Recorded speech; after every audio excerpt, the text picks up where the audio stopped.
କବିତା ଦୀପାବଳି। ରୁକ୍ଷ ପବନର ଟିକିଏ ଧାସରେ ତା ସ୍ନେହ କାଙ୍ଗାଳି ହାତରୁ ଜଳିଥିବା ଦୀପଗୁଡ଼ିକ ଗୋଟିଏ ପରେ ଗୋଟିଏ ଲିଭି ବସିଲେ। ତା ଦୀପ୍ତ ଚାହାଣୀରେ ଟିକେ ମଳିନ ପଡ଼ି ଆସୁଥିଲା।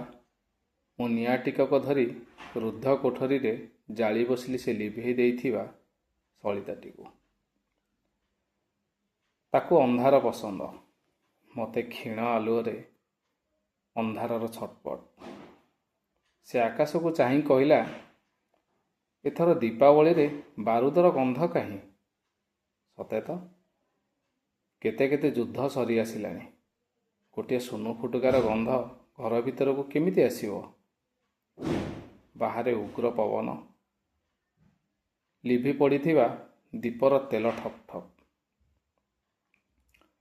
ଏଇ ତ ଆକାଶରେ ଶହ ଶହ ବାଣର ରୋଷଣୀ, ରଙ୍ଗୀନ ଅନ୍ଧାରର କାକୁତି ବିଦାୟ ବେଳ। ସେ ମଧ୍ୟ ଥକିଗଲାଣି। ବର୍ଷା ଟିକେ ହୁଅନ୍ତା କି, ଜଣାପଡ଼ନ୍ତା ଦୀପର ମାଟି ରହିବ ନା ଆମ ସମ୍ପର୍କ ଭଳି ତରଳି ପଡ଼ିବ।